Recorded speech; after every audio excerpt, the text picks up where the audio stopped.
Alors maintenant donc on va faire donc l'assemblage. Donc en gros le but c'est d'arriver à l'assemblage que je vais vous montrer là. Donc si on va dans voilà, donc je vous montre vite clapet en tire-tour. On veut en gros arriver à ça. Voilà, donc là cette mise en plan là, mais un peu avant on va faire l'assemblage. Donc l'assemblage du tiroir, voilà, donc qui va ressembler à ça. D'accord? Donc pour arriver à cet assemblage là, on va commencer par fermer ce fichier, fermer celui-ci. Alors, qu'est-ce qu'il me fait? Bon, c'est pas grave. Nouvelle page, nouvelle pièce. On va donc ici donc créer plutôt donc nouveau assemblage. On va donc insérer les composants. Donc on va commencer par mettre le tiroir. Donc le tiroir, le voilà, tiroir ou clapet. Hein. Donc maintenant on va insérer d'autres composants. On va insérer donc la bille d'abord. Tiens, on va la mettre là. On va insérer ensuite l'anneau élastique qu'on va mettre ici par exemple. On va insérer encore le ressort. Voilà. Maintenant on va mettre la bille là où il faut. Donc là je vais avec les flèches. Donc en gros la bille il faudra la mettre. Voilà, faudra la mettre ici dans ce cône là. Donc pour ça, je vais devoir dans un premier temps faire une contrainte entre les plans. Alors ici, je clique sur le plus de l'assemblage. Je clique sur le plus de tiroirs pour ouvrir son arbre de création. Donc je vais faire une contrainte entre ici, donc je supprime pour qu'il n'y ait rien, entre le plan de dessus de ce tiroir et le plan de dessus de la bille. Donc je clique sur le plus de la bille pour l'ouvrir. Donc voilà, donc entre le plan de dessus de la bille et le plan de dessus du tiroir. Donc voilà, ils sont au même niveau, coïncidents. Maintenant, je fais la même chose pour les plans de droite du tiroir et droite de la bille. Voilà, ils sont coïncidents. Je ferme ici avec la croix rouge. J'arrive ici, j'ai la bille que je peux encore déplacer. Et le but, c'est qu'elle rentre pile poil ici, dans le cône. Donc pour ceci, je vais faire une contrainte. Et je clique la bille. Donc il va prendre la face de la bille. Ici, mon cône. Donc je fais bien attention que ça soit le cône et pas les arêtes. Donc à la rigueur, je me décale un peu. Alors, j'arrive pas à voir le cône. Voilà, le cône. Et il propose tangent, ce qui est parfait.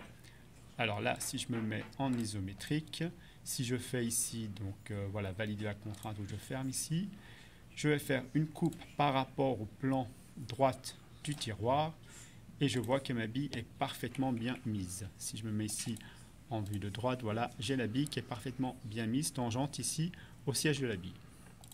Voilà, je reviens là, je ferme ici la coupe. Je vais maintenant installer mon anneau élastique. Donc je vais faire la même chose, je vais faire une contrainte. Donc là maintenant je ferme la bille, l'arbre de création de la bille, j'ouvre celui-là de l'anneau élastique, je vais faire une contrainte entre le plan de dessus du tiroir, le plan de dessus de l'anneau élastique. Voilà, coïncident, je valide. Entre le plan de droite du tiroir, le plan de droite de l'anneau élastique, je valide. Et maintenant, donc si on veut, on peut donc fermer ici.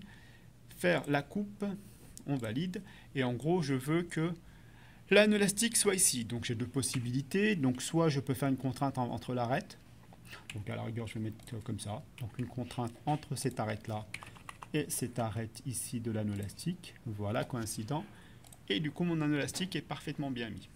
Voilà, donc je ferme, j'enlève la coupe, maintenant je vais mettre le ressort.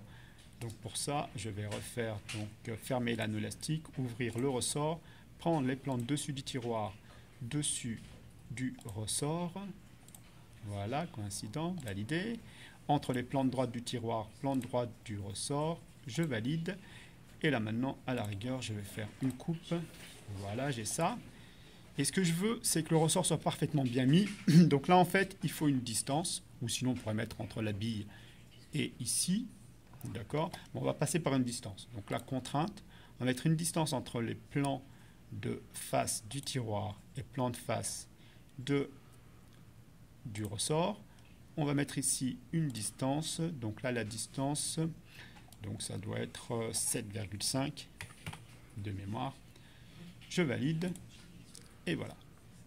Je ferme et j'ai oublié de valider. Donc je refais. Donc entre le plan de face du tiroir, plan de face du ressort. Je mets ici une distance 7,5.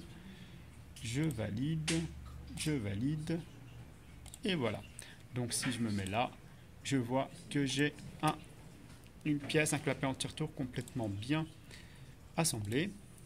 Voilà. Maintenant, ce que je vais faire, c'est que je vais faire, donc déjà, bon, je ne vais pas enregistrer, hein, mais je vais faire aussi une vue éclatée. Donc pour ça, je vais dans Insertion, Vue éclatée. Je vais ici fermer toutes les pièces pour que ça soit un peu plus lisible.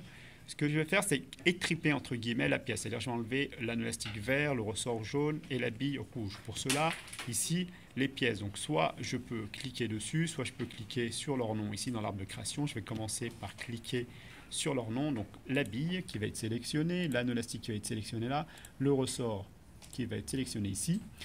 Il me propose 3 directions, une direction verte vers le haut, une direction rouge et une direction bleue. Donc, je vais prendre la direction bleue ici, d'avant-arrière. Voilà, qui va être la direction d'éclatement. Je vais inverser la direction. Je vais mettre ici comme distance, je vais mettre 15 pour voir. Donc je vais faire appliquer. Voilà, je vais faire terminer. Maintenant, je vais faire une deuxième étape. Donc là, je vais recadrer le dessin avec zoom au mieux.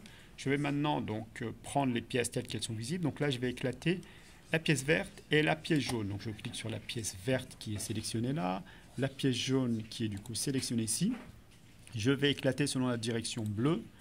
Je vais ici aussi basculer vers l'arrière et prendre comme ici 7 mm. Je termine cette étape, donc j'ai 2 étapes d'éclatement. Dernière étape d'éclatement, je vais éclater que la pièce verte dans la direction bleue toujours.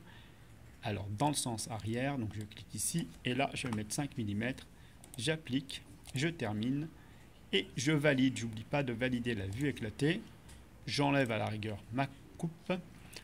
Et ici, je peux faire, si je veux, donc je arrive ici, donc là j'ai l'arbre de création. Et si je vais le troisième icône, là j'ai Configuration Manager.